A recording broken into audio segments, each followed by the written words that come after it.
Boa tarde a todos, é uma satisfação muito grande estar aqui com vocês hoje, prestando essa homenagem a um grande homem de Deus que muitos de vocês devem conhecer.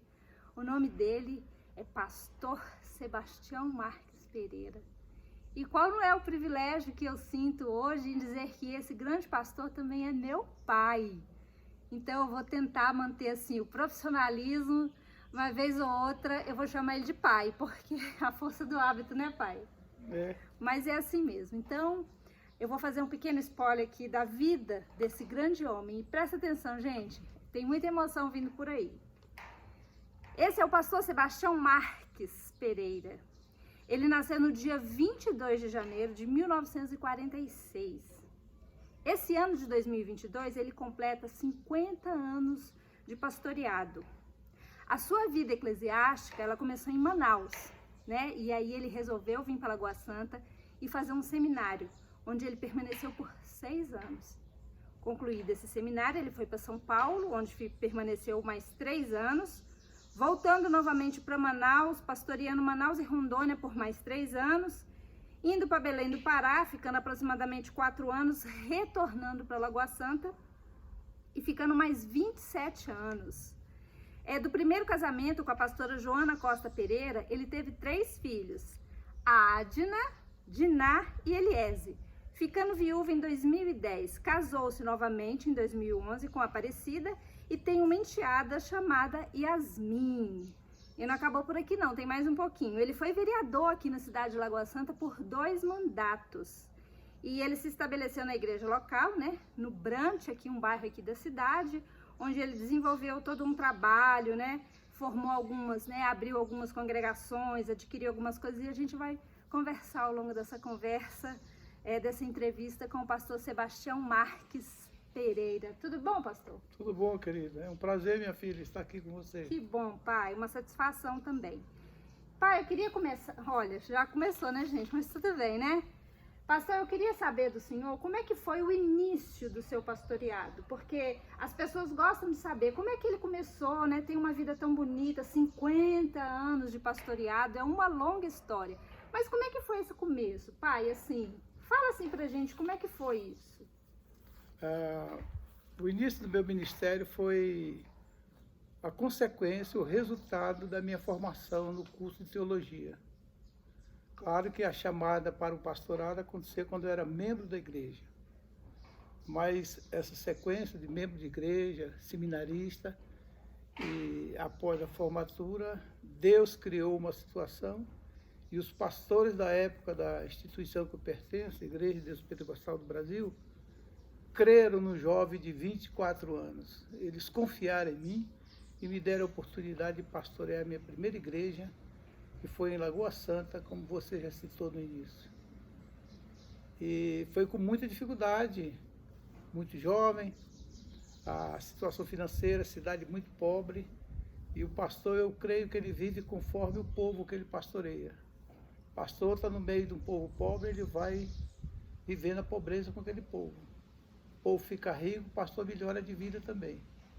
E eu experimentei, é muito pessoal essa resposta que dou a Adna, entrevistadora, minha filha, é que quando nós começamos o trabalho, foi com muita dificuldade, muita limitação. Eu não toco nenhum instrumento, não sei cantar, não sei dançar. E saí batendo nas portas, dizendo, eu sou pastor, começando uma igreja. E assim nós já tínhamos um trabalho na Lagoa Santa, que os colegas seminaristas que antecederam a minha vinda aqui em 1970, quando eu cheguei aqui em Lagoa Santa como seminarista, ele já havia começado esse pequeno grupo. E em 72 eu fui o titular desse trabalho e que, graças a Deus, depois de 6 anos, a igreja prosperou e assim começou o ministério do seu pai, filha. Que bonito. Mas eu queria saber um pouquinho antes, pai, mais antes ainda disso tudo. Quando o senhor recebeu o chamado, como é que foi? Foi uma coisa assim, o senhor teve uma revelação, o senhor isso ardeu no seu coração, um pastor que falou isso para o senhor, ou o senhor casou e conversando com a sua esposa, ela falou o que que você... Como é que o senhor lembra disso? Lembro. Como é que foi? foi? Conta pra gente que o pessoal gosta de saber disso. Eu tenho três pessoas. Foi meu pai espiritual, pastor Raul Pereira de Souza. Era Que o também homem é pastor na EDPB, na né? IDPB. E que este homem era digno de admirar, porque era um homem simples, humilde, mas de um caráter que eu nunca tinha visto uma pessoa com aquele jeito como ele era. E isso me conquistou de imaginar ser um pastor daquele jeito. Eu fui ajudado também por um membro de igreja, esse é o pastor hoje da igreja presbiteriana, reverendo Heleno Guedes Montenegro, meu companheiro, meu amigo de Manaus. E esse jovem me inspirou. Peraí, pai. Não acredito que você ligou, Esteve? Ai, tudo bem, corta. Tô parando o Heleno, pai. Peraí, fechar. O reverendo Heleno... Peraí. Vou fechar, que agora eu tenho que fechar. Tá, reverendo Heleno, continua. O reverendo Heleno Guedes Montenegro era um jovem como eu na igreja. Foi o exemplo que Deus usou para me chamar para o ministério. Tive também um outro pastor, Hernão Osório, missionário colombiano, que esse homem foi um modelo de cristão para mim. E naquela vida de crente, membro da igreja, eu comecei a sentir a chamada, devido a ouvir as mensagens, o desejo de pregar, e assim foi. E aí o senhor casou, né? Não, primeiro eu tive que arrumar a namorada, sua mãe.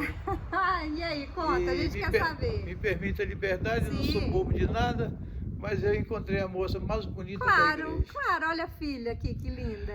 E aí, nós casamos, em 1969, nós casamos, passei um ano em Manaus, congregando como membro, e depois houve a oportunidade de estudar no seminário da Escola Bíblica Central do Brasil, em Minas Gerais, e eu e ela deixamos emprego, oportunidade, família, e viemos estudar no seminário interno.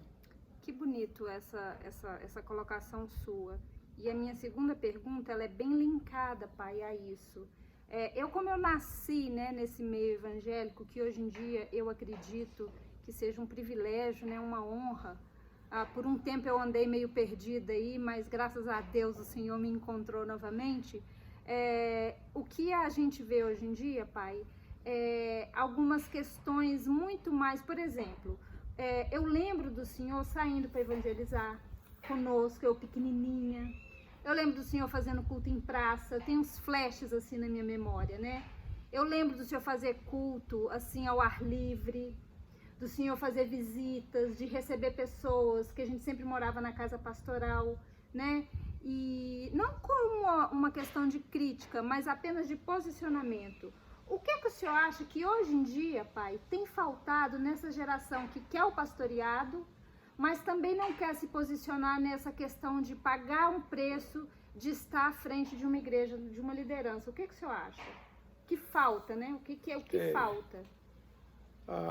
A gente não pode deixar de admitir que, da medida que o tempo passa, os hábitos, costumes, o jeito da sociedade muda. Mas muitas coisas não mudam para melhor, muda para pior. E é claro que há hoje ministérios poderosos, Deus usando, Deus nunca parou de usar. Mas como você questionou a respeito do comportamento da chamada, do pastor, de mexer com o povo, hoje está muito diferente. Está muito diferente. Eu acho que uma das coisas principais que falta na vida do cristianismo hoje é um convívio pessoal do pastor com os seus liderados. Família. Pastor com os seus liderados, de viver olhando no olho um do outro. Porque esse é o jeito como Jesus começou. Então, hoje eu sinto a falta desse convívio social, espiritual, de comunhão com a liderança. Pastores e membros. Claro que uma igreja de 3, 4, 5 mil membros, não dá para o pastor visitar todo. Mas se ele fez discípulos, os discípulos vão fazer aquilo que aprendeu com o chefe, com o pastor, com o líder. Entendi. E eu acho que essa liderança pastoral hoje, se não é crítica, é uma constatação da minha modesta experiência de 50 anos pregando. 50 anos, a gente tem que respeitar, acho né? que falta essa de uma maneira geral, né, pai? De maneira geral. A gente vê isso mesmo, sensacional isso que o senhor falou. É muito, apesar dos seus 76 anos, né? É muito atual isso que o senhor falou.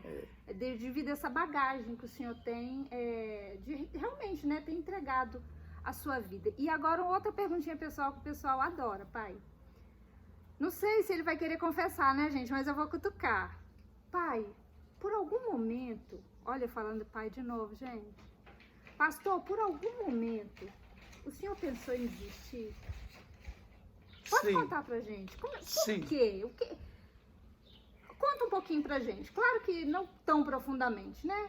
Fala rapidinho pra gente sobre isso. Vou contar uma experiência que eu vivi depois de sair do seminário, cabeça cheia de teologia. E é assim mesmo. Os seminaristas saem imaginando que agora eles vão ganhar continentes, ganhar muitas almas. E eu tive esse sentimento também. Mas depois que tinha essa igreja, eu recebi essa congregação, tinha uns 15 membros na congregação. E nós começamos a trabalhar, e eu usei de toda homilética, de toda hermenêutica, e eu lembro que o povo dos 6 primeiros meses não chegava ninguém na igreja.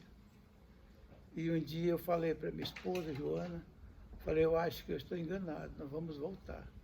Porque eu estava criando uma menina, por acaso é você? Olha só. Bem novinha, e eu precisava dar de comer a você. A família que estava começando, e a situação financeira estava muito difícil. Eu falei comigo e minha esposa, nós vamos deixar isso, porque eu tenho que trabalhar para manter a casa. Naquela noite, passado alguns dias, orando, esperando em Deus, o diretor do seminário chegou em casa com uma Kombi cheia de mantimento. Não era uma cesta, era a Kombi cheia. E aí eu vi que Deus, sem eu pedir de ninguém, nem ele sabia da necessidade da minha decisão ou da minha indecisão que eu estava vivendo. E aí pronto, veio isso, acalmou a minha ansiedade humana e nunca mais. É verdade que eu pastoreei, às vezes não dava para comprar um sapato bonito para a esposa, ia comprar um mais inferior, não dava para tomar Coca-Cola com a filha todo dia, mas isso foi uma excedência. E hoje, graças a Deus, nós temos tudo quanto um ser humano precisa. É verdade, não nos falta nada, né, pai? Graças a Deus. Então, agora vamos falar um pouquinho sobre a sua vida pública, né, pai? Quando o senhor voltou pela segunda vez para Lagoa Santa, ali por volta de 1982, pai, 83, mais ou menos? Eu cheguei em Lagoa Santa em 84. 84. Então, depois de um certo período, o senhor se candidatou, né, a um cargo público e ganhou por 2 mandatos. Fala um pouquinho desse período pra gente, pai, como é que foi? Porque tinha gente, né, até hoje ainda tem, né, que se opunha, alguns apoiavam, mas eu vejo nisso também um plano de Deus, né? Na época foi uma coisa muito assim bacana. Fala um pouquinho pra gente sobre isso, pai. Com certeza. Quando eu cheguei em Lagoa Santa, primeiro Deus me deu credibilidade com a cidade de Lagoa Santa, o respeito, a atenção, o povo, de respeitar o pastor Sebastião, não só os membros, mas a sociedade de Lagoa Santa de modo geral. Foi uma cidade que me acolheu muito bem, me respeitou todo o tempo que eu estive aqui, e pelo convívio social, convivendo com as demais pessoas, eu senti a necessidade de fazer alguma coisa. E a primeira coisa que veio no meu coração, eu tinha um sonho de construir um templo. Construir um templo, e não havia jeito de como. Não havia dinheiro para o tamanho do prédio que eu estava imaginando, que era 20 de largura por 30 de comprimento, 600 metros quadrados. E hoje esse templo está construído com a capacidade para 1.800 pessoas sentadas, de 3 pavimentos. Pois bem, mas na época eu tinha só esse sonho. E uma das coisas que aconteceu foi essa oportunidade de eu entrar na política. Claro que o meu ministério, pastores, membros de igreja, eu uso até dizer, não para ofender, nem para desabafar, que muitos membros da igreja não me apoiaram nisso, muitos pastores não me apoiaram, mas havia uma convicção em mim. Então, eu entrei, fui bem-sucedido, fui eleito e tive o prazer de ser vereador constituinte, quando a República estava fazendo a Carta Magna da Federação, do Estado, do município, eu fui vereador nesta época. Pois bem, eu fiz um pacto com Deus. Pela primeira vez eu estou falando isso, falando agora não para 2, 3 pessoas, mas por tantas quantas pessoas ouvirem isso.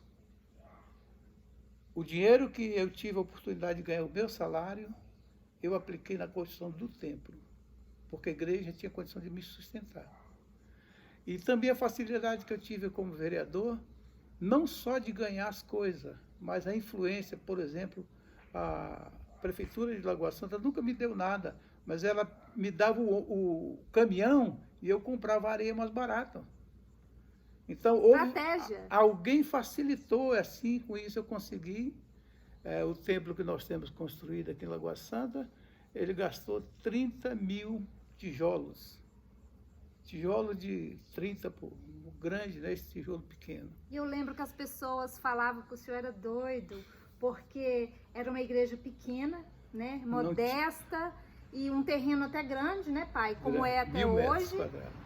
Mas a igreja é muito modesta, muito pequena. E eu lembro que eu falei, gente, mas por que o povo tá falando que meu pai é doido?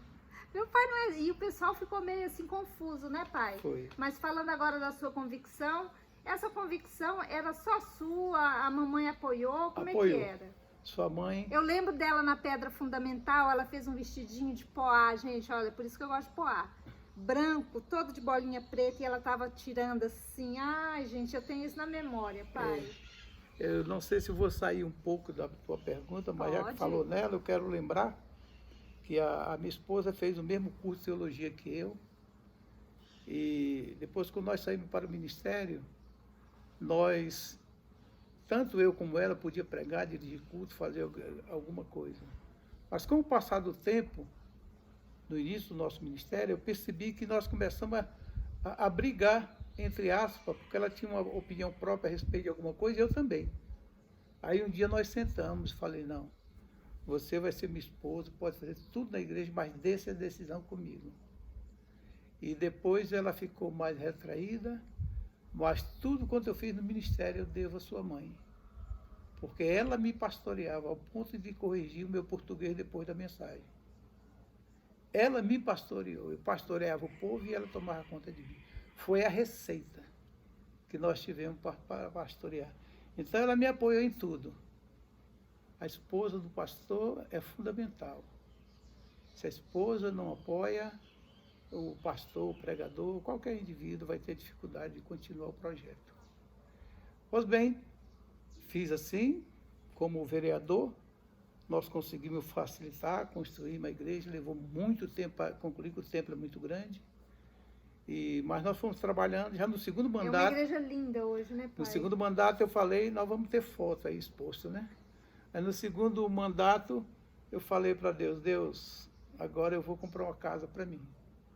E é quando eu comprei uma casa onde eu moro até hoje, em Belo Horizonte. Mas foi algo de Deus, né? Algo de Deus. Tive muitas tentações no ministério. Eu sei que o cristão é difícil conciliar o ministério com a política, mas é possível. Sim. É possível porque Deus fez isso comigo. Eu tive sensação de ser subornado, claro, não aceitei. Cheguei a ser o presidente da Câmara, foi uma honra. E graças a Deus, Deus tem me ajudado em tudo. Sim, sem dúvida. E Ele tem cuidado de nós, verdadeiramente. Entrando em assuntos polêmicos, pai, porque eu quero fazer essas perguntas para o senhor, porque o senhor é um homem, né, de 76 anos, experiente, né, versado na palavra. E, para quem não sabe, eu sou mentora de mulheres, né? Eu ajudo mulheres a se encontrarem, né, sempre com uma palavra, com muita inteligência espiritual e emocional, né? Sempre associado a isso. E eu tenho cuidado de algumas pastoras, pai. Pastoras, que o senhor tocou no assunto da mamãe, elas estão com vivendo uma certa angústia, que ultimamente tem uma modinha aí, e eu acho que toda modinha passa, por isso que a gente tem que firmar na palavra, porque a palavra ela não muda, ela não varia, ela permanece para sempre. Claro. Mas tem algumas modinhas aí, eu tô cuidando de uma pastora, que é claro que eu não vou mencionar o nome dela, mas ela está sendo rejeitada pela igreja porque tem uma modinha aí que agora diz que pastora não pode pastorear, porque não é certo e tal, não sei o quê. E ela está numa angústia porque ela verdadeiramente, ela estudou, né? Ela se qualificou, ela conheceu o marido dela, eles têm uma igreja já em desenvolvimento, em andamento, e agora essas polêmicas atuais, o senhor acha que isso atrapalha o percurso da igreja como um todo, ou é mais uma ondinha que também vai passar? É complicado, né? É complicado, mas tanto faz pastora como pastor, pelo menos eu acredito na chamada de qualquer ser humano. Para Deus não tem sexo. Tem filho e filha obediente que pode fazer o trabalho, que lhe deixou o programa como está no Evangelho. Mas o que eu tivesse a oportunidade de falar para essa senhora ou para outras pastoras é que a gente é um guerreiro. E o guerreiro tem que ter 3 treinamentos. Ele tem que saber bater, ele tem que saber defender e ele tem que ter resistência para apanhar.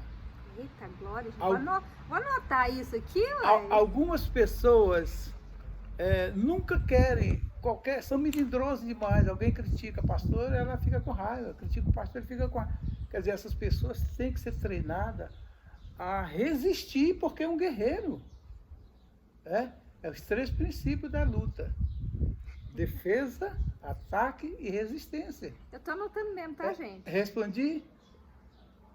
Demais da conta? Perfeito, pai. Então, muito mimimi que tem, não importa. Se eu fosse acreditar nas pessoas que falam mal do evangelho, mal do pastor, você imagine, me permita, companheiros, né? Nós vivemos numa sociedade que discrimina as pessoas. Mas eu sou pobre, preto e pastor. Imagine. E velho agora, né, pai? Tudo. Imagina se eu fosse ligar para o que as pessoas falam. E, no entanto, não perde o seu valor diante de Deus, né, pai? Então as pessoas têm que ouvir falar mal dele, ignorar e fazer aquilo que Deus mandou. Exatamente. Independente de ser homem ou mulher, né, pai? Independente. Olha eu aqui, gente. As pessoas me perguntam assim, Adna, você fala bem, você assim, entendeu? Aqui, ó. Aqui, tá, gente? A gente tá separando algumas fotos do início do ministério do meu pai, e eu vi assim, a maioria das fotos, gente, eu no púlpito, eu agarrada com ele, na mão dele, na barra da saia dele, eu já com as minhas perninhas tortas, tirando foto na frente da igreja, aquelas igrejas antigas, gente, humilde, né, pai? E eu falo, gente, olha aí meu chamado aí, desde sempre. E a gente, por um tempo, por ignorância, né, por não ter, assim, aquela personalidade ainda formada, a gente se perde. Mas olha, é impressionante, quando Deus nos escolhe, nos separa, a gente dá até uma volta, mas a gente acaba caindo diante dos pés do Senhor. Então, pai, para terminar, o senhor quer falar mais alguma coisa? O senhor acha importante estar falando assim desses seus 50 anos, pai? Sim. 50 anos de pastoreado, gente. Olha, é muita coisa. É muita coisa. O senhor foi casado por quanto tempo? 42? 42. O que é uma vida, né? Agora você imagina, 50 anos de pastoreado. Seria bom que o senhor encerrasse, pai, deixando um aconselhamento para esses pastores que já estão, né, na obra, ou que queiram ingressar nessa obra. O que é a sua experiência de 50 anos deixa para essa nova geração que tá aí já trabalhando ou que está chegando? E isso vai se perpetuar, hein, pai? Ok. No início dessa entrevista com você, minha filha, o repórter Adna, eu falei que tem que ter acordo entre marido e mulher. Tem que ter acordo naquilo que estão propondo a fazer na obra de Deus. Então, a pessoa tem que... Perdi, pode? Pode cortar. Quer parar um pouquinho? Tomar uma água? Refere a pergunta, só para lembrar. Não grava aí, não. Tá. Adiel, ó, edição. Hum. Então, pai, 50 anos de pastoreado é muita coisa, né? São 50 anos, não são 50 dias, 50 meses. É toda uma vida dedicada à obra de Deus. E eu queria que o senhor deixasse aqui, né, para as pessoas que já estão pastoreando e para essa nova geração que está chegando, né, com esse chamado, esse fogo que arde no coração, né, pai, pelo pastoreado, com essa experiência de 50 anos que o senhor tem, o que o senhor falaria para eles, deixaria para eles de aconselhamento? Ok. Nós temos que ter acordo, porque a Escritura diz que como poderão andar dois juntos se não há acordo? Marido e mulher começa ali. E depois com os líderes da igreja onde ele congrega. Seja qual for o ministério, tem que ter harmonia junto. Porque ninguém faz um trabalho desse se não tiver apoio. Se não tiver companheiros que o apoiem. Você imagina eu, entrei no ministério com 26 anos de idade, quando tinha um pastor presidente da igreja, tinha 45 anos de ministério, um americano, que conheceu o mundo, José Vilar Armon. Esse homem já era um homem experiente, e ele olhou para mim de 26 anos e falou, eu vou apostar nesse homem. Então essa confiança tem que haver na instituição, seja batista, presbiteriana, pentecostal, Assembleia de Deus, tem que ter essa confiança no outro, porque ninguém faz nada sozinho. Eu sei que falando isso hoje há uma independência, entre aspas, de ministérios que aparecem, desaparecem. Isso não é bom para o Evangelho. Nós temos que ser uma instituição religiosa, seja qual for. Temos que ser honestos com aquela instituição e honesto com a congregação e com a base na esposa, marido e mulher. A família, né? A família. É isso que vai dar sustentabilidade. Sem isso não vai. As igrejas precisam ter bastante estrutura administrativa. E eu sozinho não consigo. Hoje eu tenho aqui em Minas Gerais, nós temos mais de 70 pastores, contando marido e mulher, das 130 meus discípulos que passaram pela igreja como hoje são pastores. E nós não faríamos isso se não tivesse essa harmonia entre nós. Isso é fundamental. Sim. Precisa de a gente estruturar um trabalho, porque a sociedade exige hoje. As empresas não prosperam se não tiver estrutura administrativa. A igreja não é diferente. Então, essa coisa sociedade, muito independente... Toda a sociedade hoje precisa de um desafio para isso. Só prospera quem tem bastante conhecimento para administrar. A igreja não está fora disso. Então, a gente depende do companheiro. A gente depende dos nossos líderes. Hoje, por exemplo, aqui em Minas Gerais, o pastor presidente é meu filho na fé. E eu sou membro hoje da igreja dele. Porque eu estou, não estou pastoreando uma igreja presidente. Hoje eu congrego com o meu filho na fé. Olha só. Né? Pastor Eduardo. Que bacana. E eu vou fazer um corte aqui. E eu vou pedir para o Adiel, viu, Adiel? Porque eu queria falar sobre as congregações. Então a gente vai falar agora, mas ele vai colocar no meio da entrevista, okay, tá? É só para não perder. Eu sei. Então, pastor, na época que o senhor, pela segunda vez, estava pastoreando Lagoa Santa, o senhor também tinha uma maneira bem peculiar de administrar a igreja, né? Fundando quase 20 congregações, né?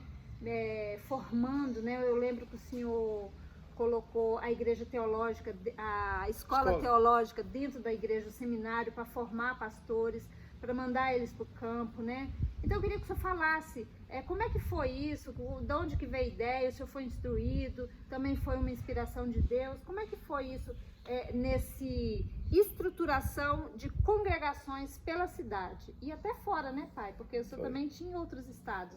Fala um pouquinho das congregações da gente. Graças a Deus pelas instituições de ensino que há hoje, faculdade, está muito comum hoje, é muito teológica, mas na época, quando eu estava começando, lá por 1970 e tal, 75 realmente, eu senti a necessidade de ter obreiro na igreja, obreiro treinados. Obreiro com treinamento, ainda que básico, mas com treinamento. Fazer um seminário na época levava muito tempo e a igreja tinha urgência. E o Ministério da IDPB só pode tomar conta de congregação quem é pastor formado. Eles têm esse zelo. Não sei se está certo ou está errado, eu não quero me envolver com isso. Eu acho que está certo. Eu não quero me envolver nisso. Mas eu tendo a necessidade de urgência, nós criamos primeiro um grupo de obreiro e eram 5 alunos e 4 professores. Eu lembro disso, gente, eu vivi tudo isso. Foi um treinamento de evangelização e com doutrina, com coisas básicas para a propagação do evangelho.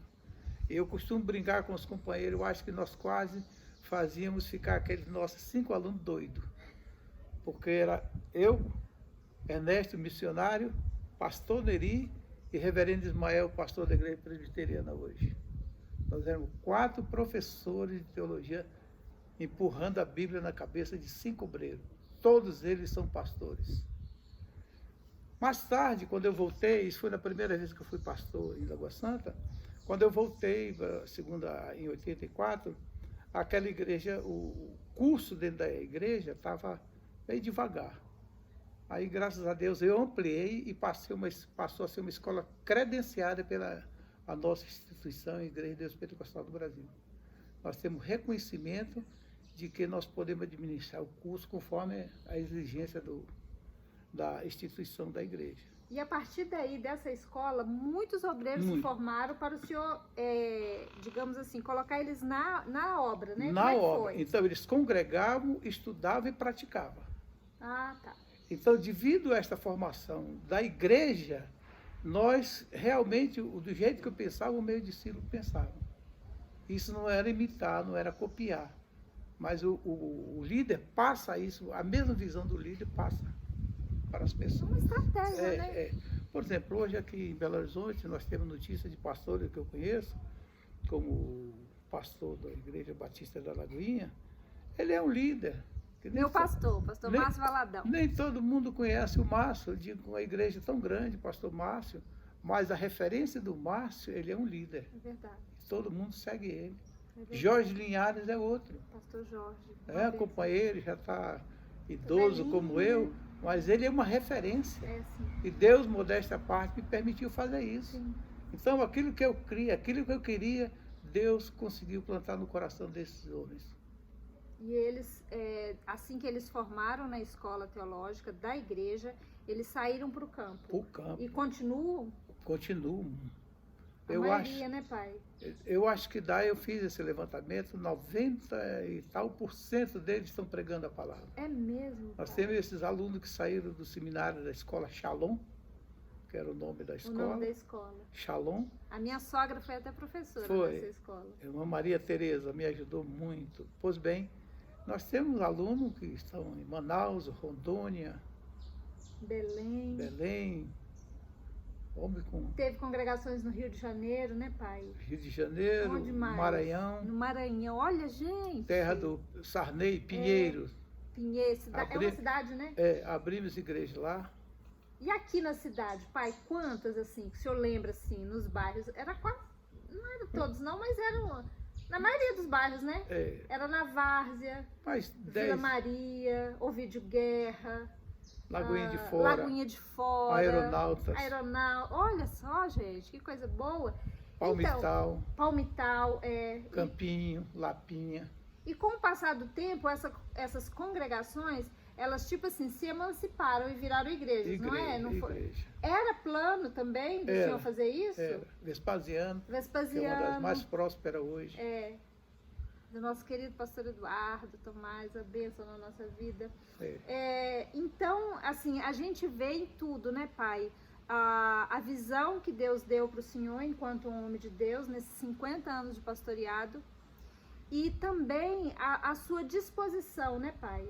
Porque, olha só, a gente vê muito, às vezes, algumas pessoas, não como maneira de crítica, né, como o senhor mesmo colocou aqui no início da entrevista, mas uma maneira mesmo de pontuar. Às vezes pessoas nem tão qualificadas, nem tão capazes, nem tão eloquentes, que falam tão bem, mas são pessoas que estão dispostas, né? E eu creio que Deus, se a pessoa tiver realmente um compromisso com Deus, né? Deixar realmente que o Espírito a governe, a lidere, o Senhor acaba usando essas pessoas, né? Porque às vezes a pessoa está tão preocupada em se qualificar, estudar e ter muito título, e meio que Deus fica para segundo plano, né? O senhor vê isso também ou essa é só uma leitura minha? Não, eu vejo que a formação do homem de Deus, ele tem que ter conhecimento, por isso que está lá na Bíblia, crescer no conhecimento e na graça de nosso Senhor Jesus Cristo.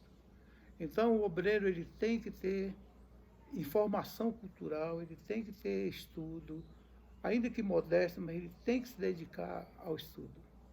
E o outro é o caráter. Eu não sou radical, não quero ser radical, mas eu acho que o desafio da igreja hoje é o caráter. Não adianta ter habilidade para cantar, pregar, fazer movimento. Se não houver caráter, a igreja não vai. É a minha modesta opinião a respeito. Então, o mundo tem mais dinheiro do que nós, o mundo tem mais cultura do que nós, o mundo tem tudo a favor dele, mas não tem caráter. E isso é exigido de nós pregadores.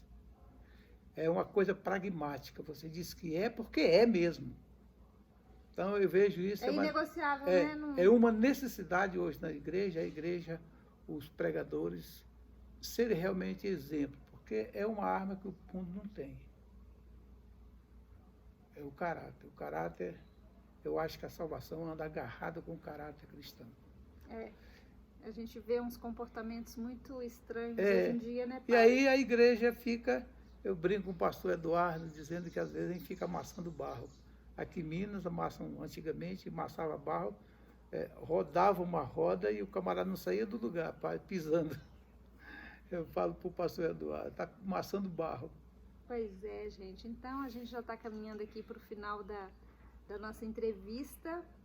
E agradecer, pai, você por ter entregado sua vida em primeiro lugar a Deus, né? E todas as suas decisões decorrentes disso, a gente chegou até aqui, né? Claro que depois do falecimento da minha mãe, a gente viveu muitas emoções, umas não tão boas, mas em tudo o Senhor tem cuidado de nós, porque eu creio na palavra quando ela diz que todas as coisas cooperam para o bem daqueles que amam a Deus. Né, pai? Eu lembro que a primeira pregação que o meu pai fez depois que a minha mãe faleceu foi essa, né? E aí eu falei, gente, como é que pode, né? Coração sangrando. E a gente ainda falar que todas as coisas, são todas. Mas isso excede o nosso entendimento, né, pai? É uma coisa assim, por isso que tem muita gente que fala que crente é doido. E tem hora que a gente, até eu acho, gente, crente é meio doido mesmo. Mas a gente é doido por Jesus, como diz o pastor Lucinho. E isso excede todo entendimento mesmo, né, pai? O senhor acha que em algum momento da sua carreira como pastor, o senhor se arrependeu de alguma coisa? Não. De ter feito ou ter deixado de fazer alguma coisa? Não, eu lamento aquilo que eu tive a oportunidade de fazer e não fiz. Eu não tenho arrependimento. Até aquelas coisas que eu tentei fazer de errado não deu certo, foi lição. Foi lição. E depois desse tempo todo pastoreando, eu gostaria de, se fosse possível voltar no tempo, faria tudo do mesmo jeito. Faria melhor que eu aprendi a experiência de agora, né? Então eu estou já aposentado, esperando, como disse o apóstolo Paulo, guardando a fé, mas no coração do velho ainda arde o desejo de fazer algo para Deus. É mesmo, pai? E o senhor, fala aí pra gente, antes de encerrar aqui. Por exemplo, eu acho que falta pregador, não é? Como assim, pai? Eu acho que falta pregador. O que nós temos hoje, muitos são artistas de palco. Isso é terrível. Gente, anota aí mais Isso é terrível. gente. Nós temos muitos, porque espírito contrário entrou no meio do cristianismo. Isso não é novidade. Isso entrou. Tinha na sua época também? Tinha, pai? já É tinha. mesmo? Olha, a Isso gente acha que isso é moderno. Não, isso vem desde os dias dos apóstolos. É, pai. Só que isso ganhou uma proporção muito grande hoje. Com essas na redes igreja. sociais, essas coisas É, assim, né? muito, muito grande na igreja. Né? Então, por isso que eu digo, falta pessoas, pregadores do Evangelho. Então, eu tive conversando com... Veio uma sobrinha minha me visitar esses dias, de Manaus, e ela estava fazendo, não uma enquete assim, como você está fazendo, gravando, mas ela perguntou exatamente mais ou menos o que você perguntou no meu ministério. Eu falei, ô minha filha, foi a oportunidade que Deus me deu. Se fosse possível, eu ia fazer tudo de novo. É mesmo, Tudo pai. de novo. Não faço porque hoje a gente tem que ter cuidado com as dores. Não posso comer mais exagerado, apesar de estar gorda. Não tem mais esforço pai, para isso. Mas o desejo está no coração. É mesmo, pai. Quando eu vejo um trabalho muito devagar, meu coração chora. Pra fazer, pra Pra pegar e fazer, fazer, pai? é. Olha, gente. Esse- Falta isso ainda, né, pai? Falta. Mas até aqui. Mas é o nos dia, ajuda- Deus permitiu isso, né? Até aqui nos ajudou o Senhor. Então, pai, já despedindo aí, deixa uma palavra agora para todo mundo que está assistindo, não só pelos seus 50 anos, mas para todo mundo que está nos assistindo. Se quiser falar alguma coisa para mim também, eu recebo. Você está ouvindo é para você também.